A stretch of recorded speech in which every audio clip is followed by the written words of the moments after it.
Alright, so last class we went over constructing your piece, throwing it on the wheel to form it. So we went over the basic techniques, honing, centering, pulling, and all that stuff. Now we're moving on to the finishing part of your project. So technically, every 2 classes you can create a finished product with the wheels. The next part is trimming. So on your worksheets, you guys have that diagram with all the pictures. So for this requirement, you guys are going to be asked to,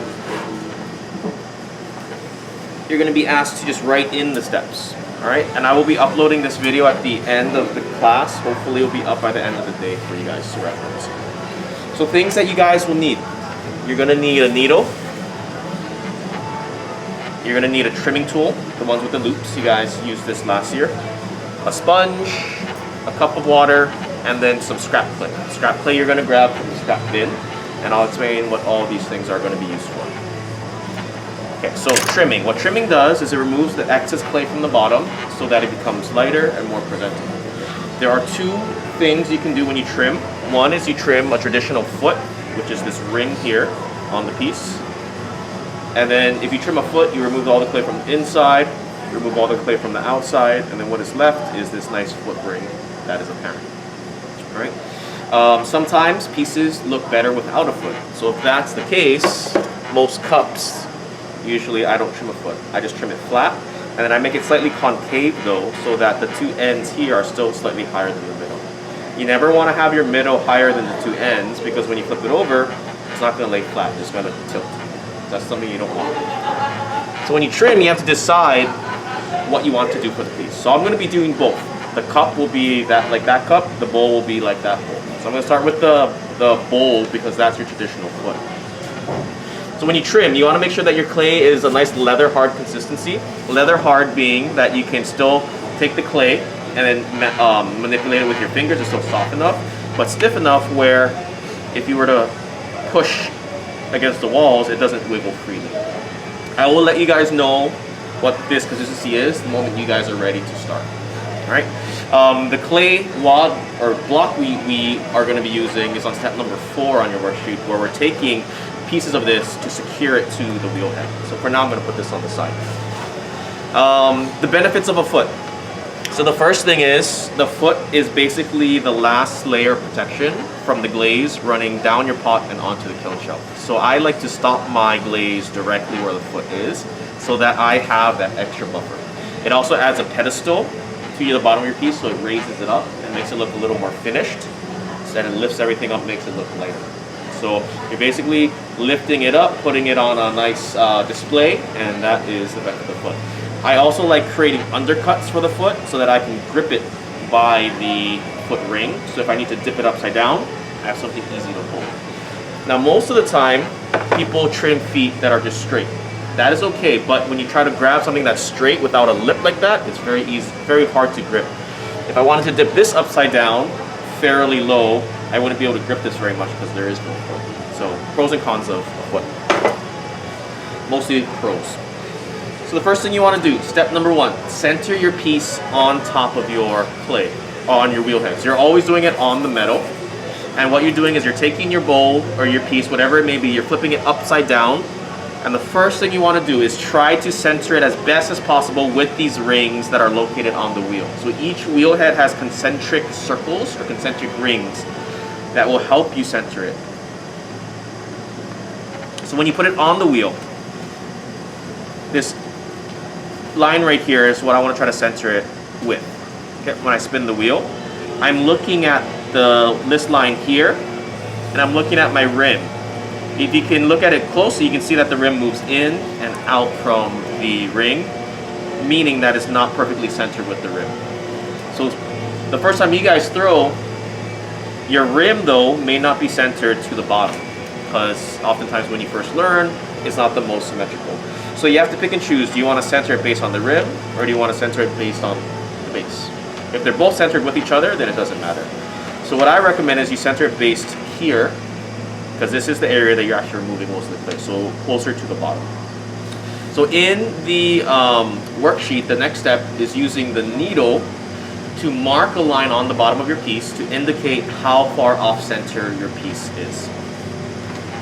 So basically the way this works, for this instance, I'm going to use my cup because I don't want to ruin my texture that I placed on here.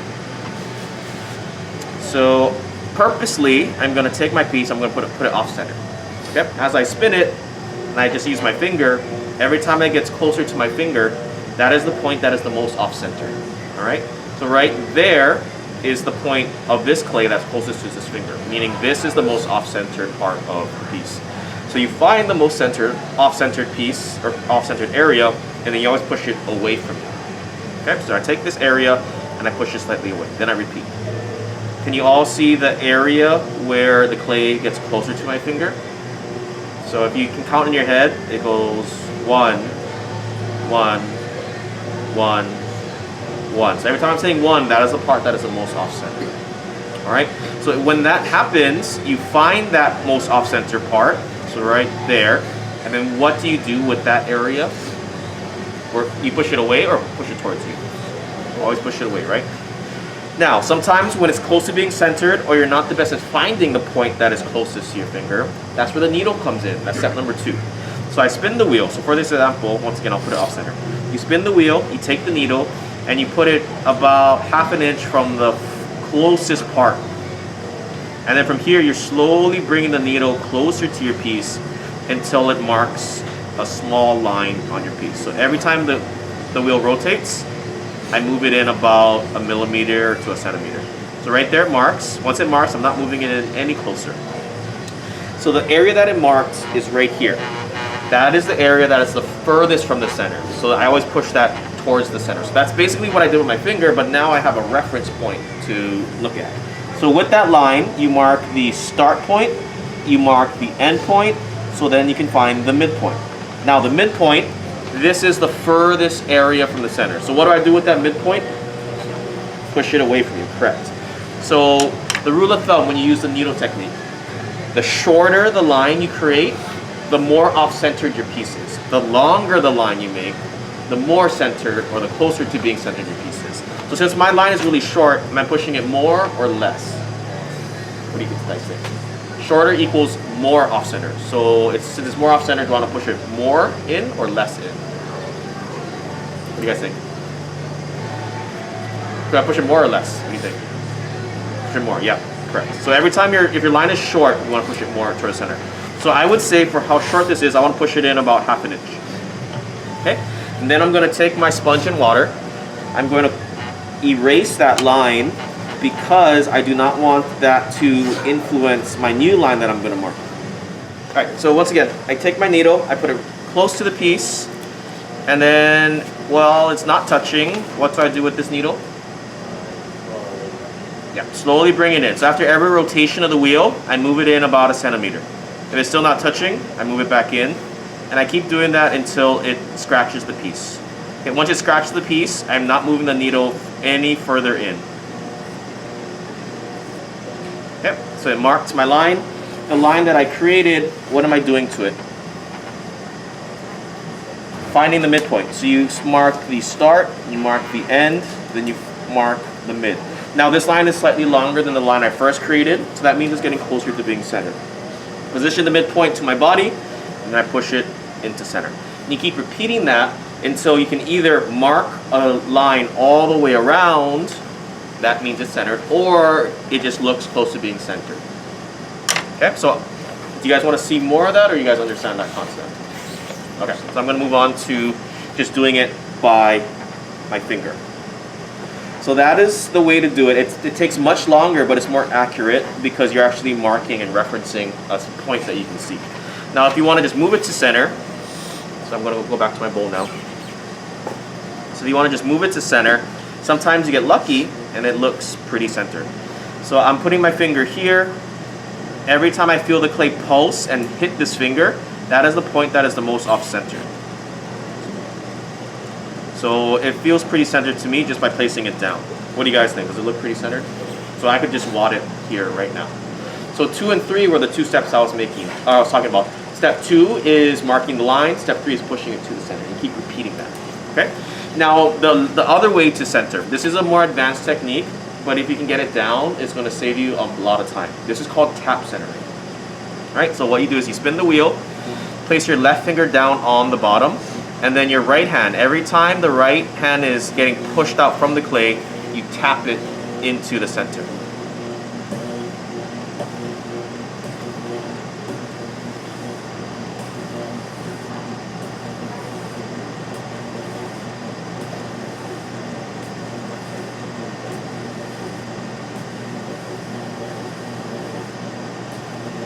And then right there, we have it centered.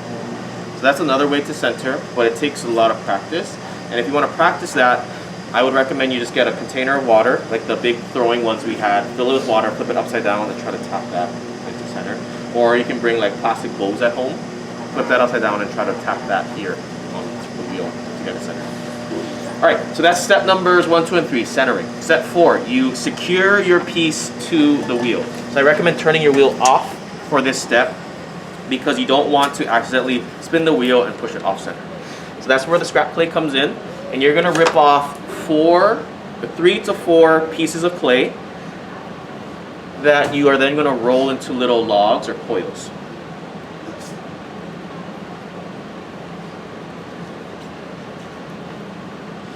The size of the clay depends on your piece. The taller the piece, the bigger the clay needs to be. The shorter the piece, the thinner and smaller the clay needs to be. For my piece, since it's relatively tall and wide, the same portions, each piece I have is roughly the size of like a big grape. If I take these, then I'm going to roll it into little logs like that. Okay. These do not need to be perfect, and once again, we're using scrap clay because this is just using to secure.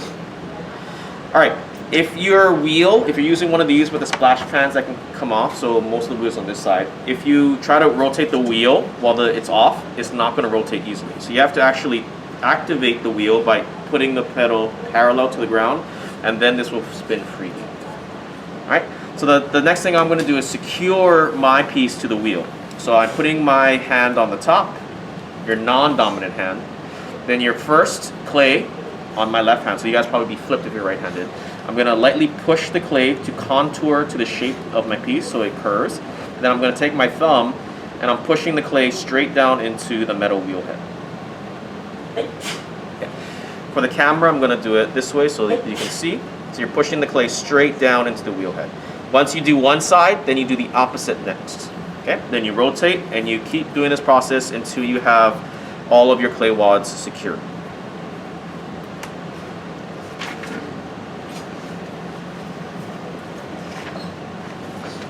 And you have to make sure you're pushing the clay down into the wheel, not forward or towards the center into your piece, because that can shift it off center. All right, once you push it and secure it down, then you're slowly going to push the clay into your piece so that it becomes extra secure. And you have to make sure that this clay that you're using is not too wet and not too dry. If it's too wet, it's going to be too sticky. It's going to get stuck to your pot. If it's too dry, it's going to release from the wheel, and then you're going to lose your piece because it's going to fly away. All right, so now I'm ready to start trimming and moving on to step number 5. So I'm missing one thing in the picture, and that is to remove this extra overhanging clay that is present. Okay, so that clay skirt that we were talking about. Step 5 is showing that you're marking the foot that you want, the lines of the foot. So it's actually missing a short step. So you may want to put like 5A, remove this clay skirt. Alright, so for trimming, the tool that you're going to be using is this. This is the trimming tool. It's called a loop tool. There are 2 sides to the loop tool. There's a round side and then there is a flat side. So depending on what you're doing, you're going to be constantly switching from back to forth. To hold this, there are 2 ways that you're going to do it. You're going to switch the way you hold it depending on what you're doing. When you're trimming the sides, I recommend putting it in your palm like this, with your pointer finger up against it like that. Okay? When you trim, I like bracing my left hand against my right, elbows on my legs, and then I'm just trimming like this by moving my hand up and down the face of the piece. Alright? When you are trimming the inside, I recommend holding it like a pencil and then trimming like that. And when you trim, we're always trimming, so if I were to make quadrants here, you want to always trim roughly in the 4th quadrant or the bottom right. So between 3 and 6 o'clock. So right around here. Okay? So the first part, I'm removing this clay skirt. So I'm using the flat side of the tool, holding it in my palm like this, and then I'm going to start trimming away this excess. So I grab my hand, use this part of the tool, spin the wheel at least medium speed, that's when the pedal is parallel to the ground, and I'm applying pressure into that clay skirt, and I'm going to increase the pressure until I start seeing these trimmings being removed at a nice even rate. Okay. Once I remove all the trimmings or all the excess clay that overhangs, now I'm left with a vertical wall. So now this is the next step on your number 5, where it shows that you're marking your foot lines with the needle. Okay. So now I'm ready to mark my foot lines. Foot lines being this inside of the foot and this outside of the foot. So these two lines. So you have to decide where you want your foot to be on this piece. Now if you're not going to have a foot like this, you can still mark where you want the edge to be, because you're going to remove excess clay. So my rule of thumb, wherever my clay wall starts, I like to move in from there to make my foot smaller, so it makes that whole piece look lighter. So my rule of thumb is I move in a 1/2 inch, make a line, then I move in another 1/4 inch, make a line. So that these two lines will then become my foot. I'm removing all the clay on the outside, removing the clay on the inside. So once you mark your lines, then you spin your wheel, medium speed, hold the needle in your right hand like a pencil, or if you're left-handed, left hand like a pencil, and you're dropping this needle down onto your clay like a record player, where the needle is then going to touch that line that you made, that little dash. You want to spin the wheel fast, drop your needle right above the line, and then release. Okay? So if you drop your line and somehow your line is dancing like that, that means it's not centered. So you want to erase it and try again until you get it centered.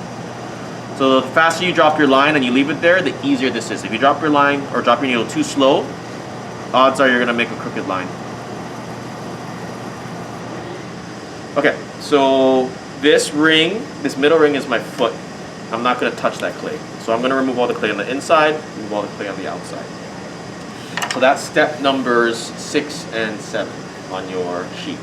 So those two steps, 6 and 7, you can flip it. You can either trim the inside first and then trim the outside, or if you want, you can trim the outside first and then trim the inside. So those are interchangeable. Me personally, I like doing the outside first, because then that reveals the shape of the bowl to me, and then I know how much to remove from the inside. Alright, now I'm ready to start. So the first thing I'm going to do, I'm taking the needle, or the trimming tool. This is a more advanced technique, but I want to show you what I like to do when I trim. The first thing I do, so this, you don't need to do this when you first try. Take your trimming tool, and I'm going to trim a little indent in the center, right here, so that I can then place my left finger in that indent to secure the piece. So I'm always applying downwards pressure to ensure that this doesn't pop off.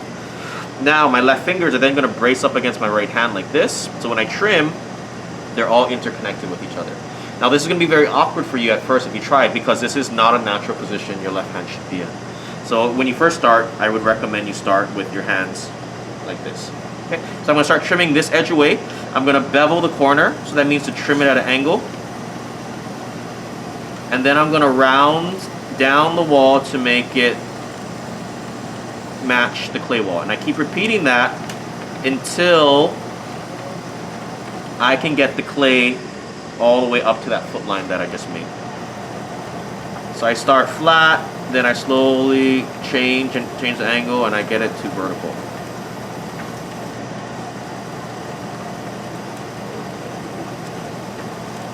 And the pressure, if you're not applying enough pressure, like this, I'm not applying very much, the trimmings are coming off very slowly. The harder you push, the faster and the more clay you're going to remove. And I'm spinning my wheel medium speed. Okay, so I'm slowly taking off all that excess clay, and I'm not trimming past this section here because I just want to remove here. Now that my line is super close to the area that I'm trimming, I got to be very careful not to trim into that line. I'm going to make it a little darker because this is going to be the outside of my foot. I don't want to remove that clay. So you have two options when you get to this point. You either trim down by having the flat side of your tool parallel with the clay, and you're trimming straight down by applying pressure with the left side of the corner, or you turn it upwards like this, pick a spot along the slope here and you trim inward until you hit that line. So if you trim down, you take your pointer finger of your left hand, place it on the corner of that tool, and that pointer finger is going to straddle that outside line that you made, and then you're going to apply light pressure to then trim that area straight down. This left finger is preventing this tool from moving inward and taking away clay from my foot. If you turn it vertical, you pick a spot on the wall, and then you just slowly trim this inward until you get this to hit that clay. So the downside of going vertical is this can ride up and then trim away from the top. So you may want to put your pointer finger there for support as well. So I think that doing the vertical and trimming in is a little easier. So you may want to do that.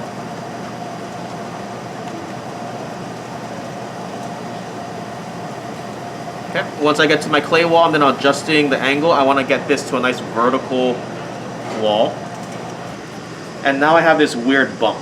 I'm going to start removing all of that. So now I can use the round side of the tool, apply downwards pressure, and then just work my way down until I can blend this clay into the shape down here. So now just by doing those few passes, it's already starting to look like it was meant to have that curve.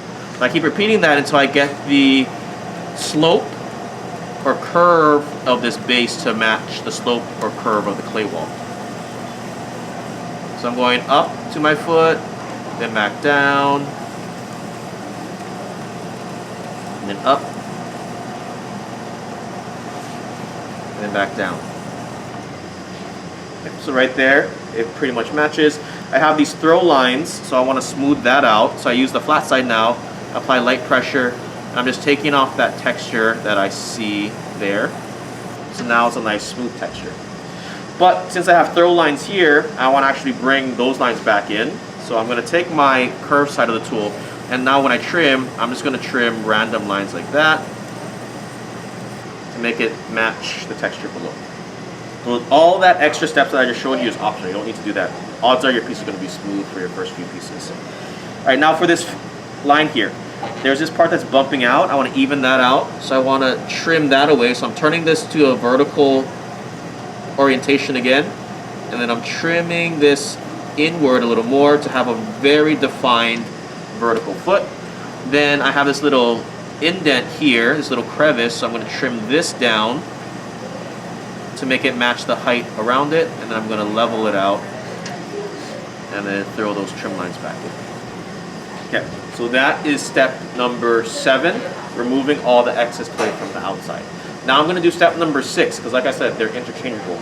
I'm going to remove the clay from the inside now to then match the height of the clay on the outside.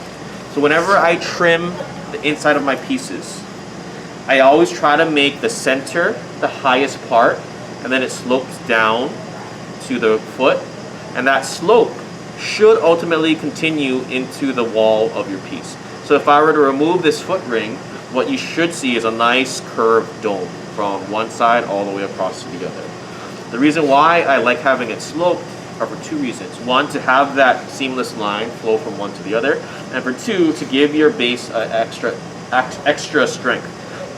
When we talk about shapes of ceilings, a domed ceiling is much stronger than a flat ceiling. And there's also less chances of less chances of a dome ceiling cracking. And in this case, you don't want your floor to crack. If it's flat, it causes more stress and tension across the whole plane. And that can cause something called S-cracks, where you have a crack like that form because of that stress. So you want to try your best to dome it because it gives the clay extra strength. That's the main reason. Alright, so now I am going to start trimming the inside. So for this part, you want to hold it like a pencil. Grip your left hand against your right. Start from the center, and then you're slowly moving your trimming tool out towards the ring that you made. When you get close to the ring, stop. Brush away your trimmings, and then you repeat. Tori, you're left-handed. Trinity, you're left-handed, right? Yeah, so you can do this with your left hand as well. So I'm left-handed, so I usually trim with my left hand. So all those demos I was doing, Trinity, you can always trim with your left as well. Alright, so remember, I want this part of the clay to try to match the height over here. Right? So my middle is still going to be the highest. And then I'm slowly removing all the excess trimmings.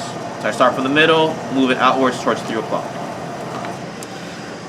After a few passes, you want to check for depth. So to do that, you stop the wheel, turn it off, put your finger on the clay, take something with a flat bottom, in this case your needle, and tap next to your finger. The more vibration you feel on this finger, the thinner the clay is. So this is all part about getting used to what the clay tells you. Now I feel a decent amount of vibration. With what I feel, I have about maybe 1/4 inch or less of clay. If you do that same technique and you do it on the foot, you should feel less vibration, and you can also do that across your whole piece. So this is a good way to gauge for thickness. Now, at first, you'll probably be wondering, like, I can't feel anything because you're not used to that sensation, but over time, you get used to it. So I can trim the middle a little deeper, but for now, I'm going to leave it at that depth because if I put something flat across of it, the middle is lower than my feet, which is what my goal is. Now I want to trim this bottom edge to make it match this height. So I still have this sloped clay here that I want to make it nice and vertical. So same thing like we did on the outside. You can take your trimming tool. This time you're trimming closer to midnight, and you're pushing this tool into the clay wall to get that nice vertical wall.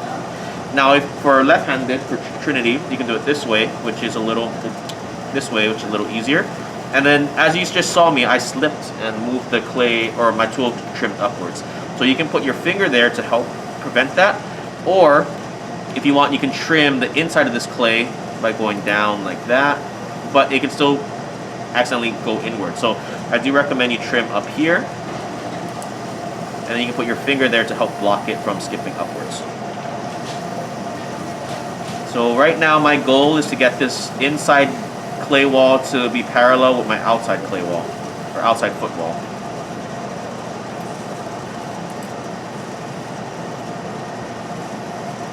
Okay. I'm going to do a pass with the smooth side of the tool.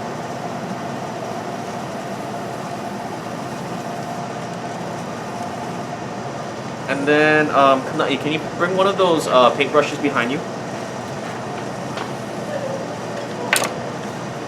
So there's going to be a lot of trimmings in your way, so you can take paintbrushes and brush it away. Oop, that has a lot of dust, sorry about that. Or you can just take your mask off, if you have a mask, and give it a quick blow. When you do that, close your eyes. You don't want the clay getting into your face. So now my foot is getting closer, but I still have this not a nice vertical wall, and it's not matching the depth. So I'm going to keep trimming this with a flat side to get my depth to make it match the outside.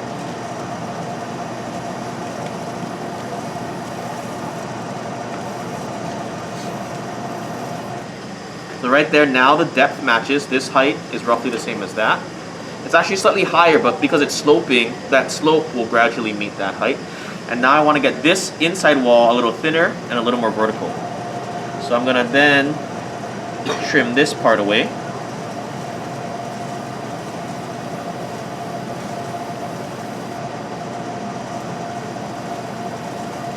So if you want, you can start trimming from the top, bevel, and then slowly angle your tool inward until you get that angle that you want.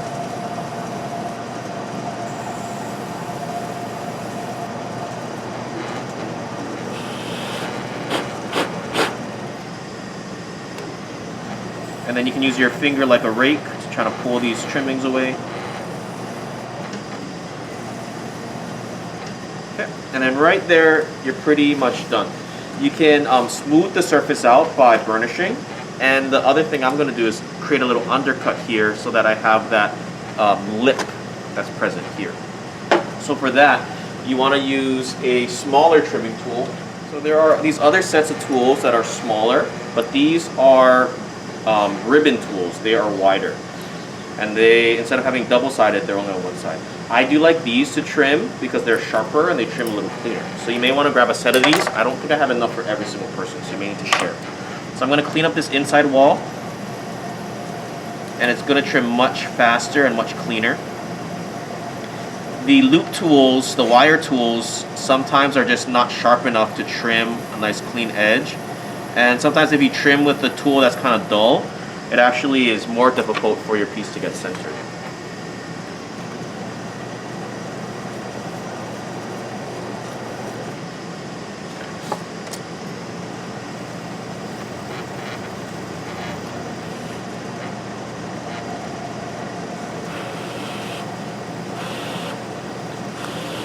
Yeah, so I'm going to create the little undercut here. So I take this round tool, get my clay foot wall here, and then I'm just trimming a slight curve in here. So this is totally optional. So this step would be part of 8, cleaning up your piece.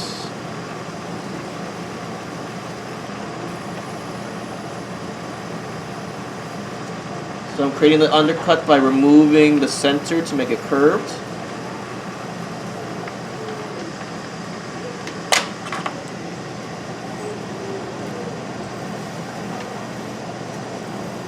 And then now I'm ready to do step number 9, which is finishing. So at this point, you have a few options. One, if you don't want to smooth anything out, you're just writing your name on the bottom with a needle or a pencil. I like burnishing or smoothing out my entire surface, so I remove all the trim marks. So once I'm ready, I'm going to remove all the trimmings, or as much as possible.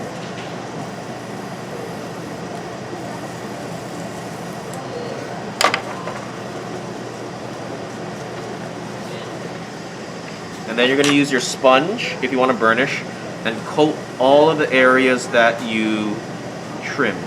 For now, I'm just going to coat the inside and the top of the foot.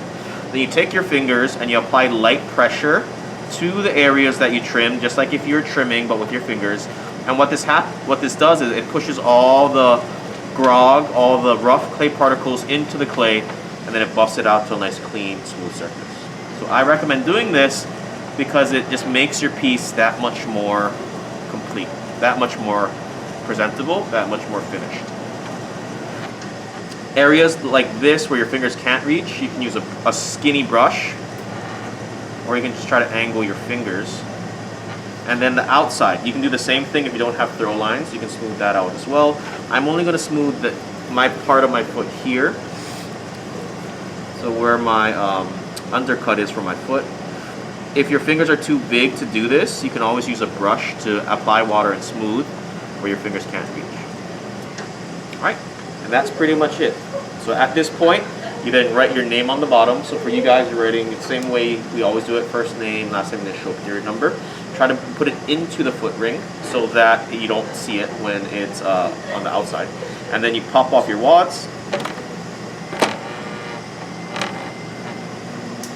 And then you turn it in on either shelf 1 or 2, depending on which shelf is clear. When you turn it in, I do recommend you place it upside down. So most likely we'll turn these in on shelf 2, or I'll get some sort of cardboard or flat paper or flat wood on shelf number 1 so those metal lines don't create imprints into your piece. Okay, so that is a finished mold right there. I'm going to do that demo one more time real quick with this piece to show the trimming without the foot, but that is an option as well. Now I'm switching to another trimming tool that I like a little better, but I don't have enough for every single person. And these are the ribbon tools that are wider and they trim a little cleaner. So I'm purchasing more of these, but the shipment won't come in until the middle of November. So hopefully you guys will still be able to use these. Okay, so I want to kind of have you talk me through the steps real quick. So first step, centering. So I get my piece, how do I center? What do I do? And every time the clay is what? Closest to my finger or farthest? Closest is the most off center, and you push it to center. Okay? Or you can just try to center it as best as possible with your concentric rings. Spin the wheel. If it looks pretty centered, then you can start wadding. Now, if mine is still a little off, you can see that the clay is not touching my finger in some spots. So every time it touches my finger, that's the part that is the most off. Find that spot, push it towards the center. What is the other way to center using a needle? Take the needle, push it closer, spin the wheel, mark the line. It takes forever, but it's a little more accurate. The last way to center, tap centering. Okay, right there, center. So once you learn how to tap center, you can do it much faster. Okay, rip off my wads. How many wads should I have? 3 to 4. Since this one's taller than it is wide, I want my wads a little more circular. So I'll do 3 for this one. Okay. Turn the wheel off. For the ones that the splash pan is removed, put the pedal half at parallel. Roll these into balls.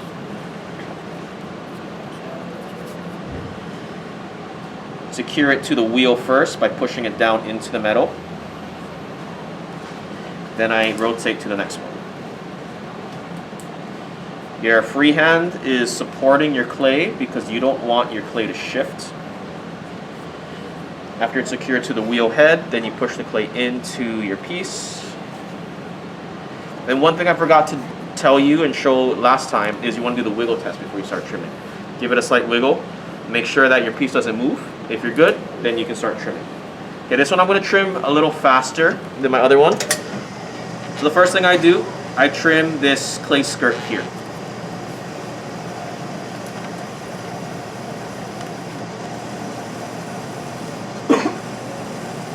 Okay, so now I can start marking where I want my feet lines to be. So I take my needle, and I'm gonna want my piece more like this, where it's just a slope and then the edge of the foot. So I wanna go in roughly about a ½ inch because that's my rule of thumb. And since I'm not trimming a foot per se inside and outside, I'm just gonna mark one line. Okay, so I'm removing all this excess corner here, and that's just gonna be a slope. So hold the tool in my palm like this. Start trimming away this corner. And then I like having my finger to support in the center, so I trim a little indent there.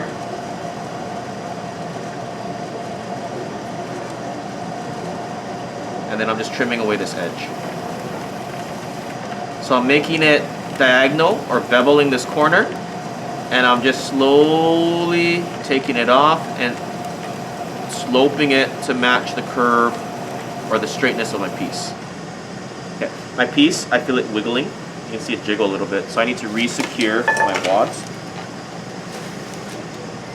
So as you trim, if your wads release and you can feel jiggling, then you have to re-secure them.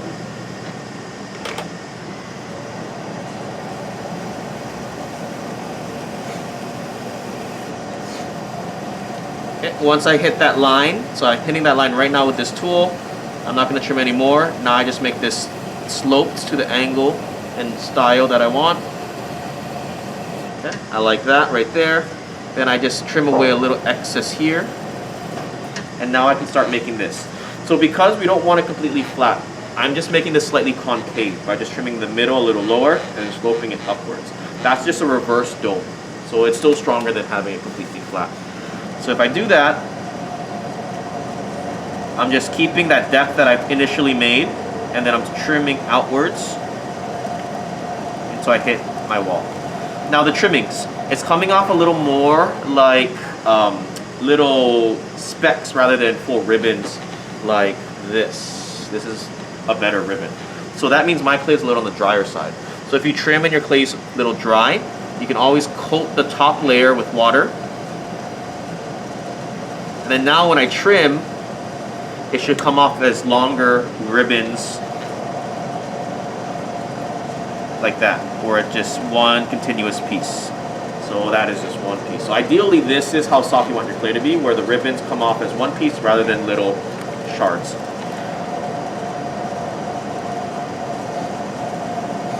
Okay, once it comes off as little pieces again, you can always recoat with more water and then just keep repeating that. Because sometimes your clay is not the perfect consistency when you trim.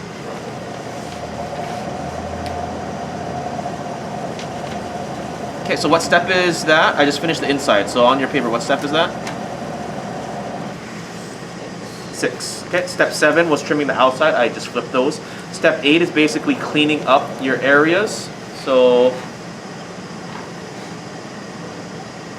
that's creating the angle, that cut here, the undercut. I don't have that, so I'm pretty much done. Step number 9, before I write my name, what is one thing that I recommend you do? Buff it out, burnish it, right? It's called burnishing. So I take my sponge, apply water where I trimmed, take my fingers, just like if it were trimming tools, I'm slowly coating the area with pressure, and then I'm just applying that pressure until it removes all the excess water. so it comes nice and smooth.